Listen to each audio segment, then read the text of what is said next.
আমরা দেখি যে নির্বাচনের আগে একটা সপ্তাহ এখানে একটা মজমা বসে, 3 বেলা খাবার দেয়া হয়।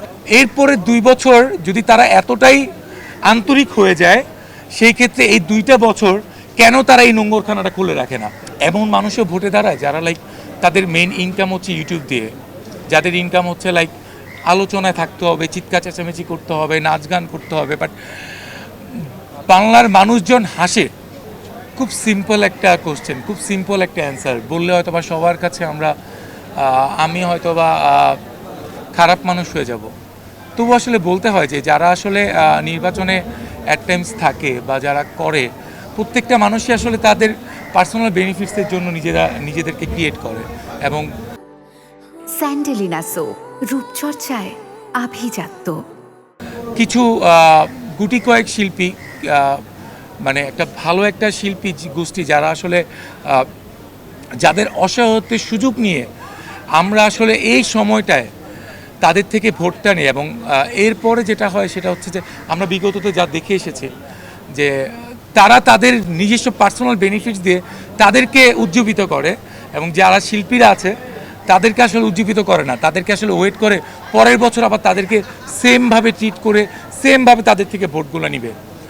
মানে আমরা দেখি যে নির্বাচনের আগে একটা সপ্তাহ এখানে একটা মজমা বসে,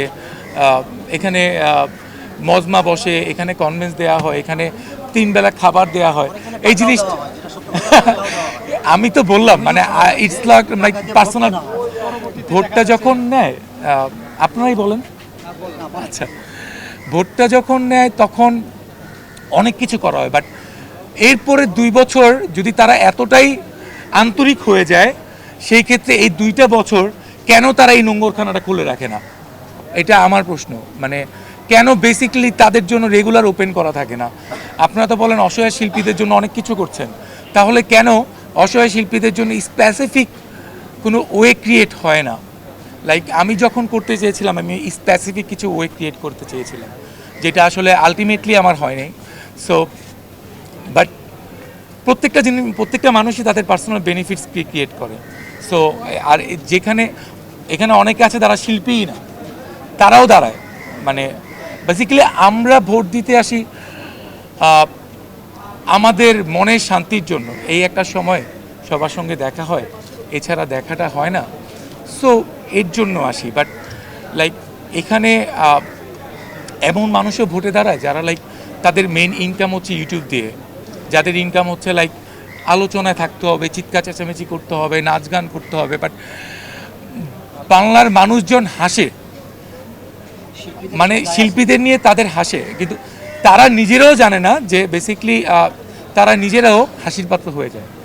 সো আমার কাছে বিনীত অনুরোধ একটাই থাকবে, যারা শিল্পীরা আছেন, যারা বয়োজ্যেষ্ঠ আছেন, তারা দায়িত্বটা নিজ থেকে নিয়ে আমাদেরকে ডিরেকশন দেন।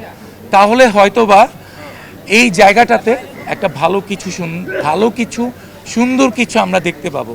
আমরাও চাই শিল্পী সমিতিতে এসে আড্ডা দিতে, আগের মতো করে সবাই মিলে একটা কোলাবোরেশন করতে। বাট আমি কথা দিচ্ছি যে আমি তো এবার শিল্পী সমিতিতে নেই, বাট আমি সমিতির বাইরেও আমাদের যারা শিল্পীরা আছে তাদের জন্য নতুন কিছু করব। আমি শিল্পীর বাইরে।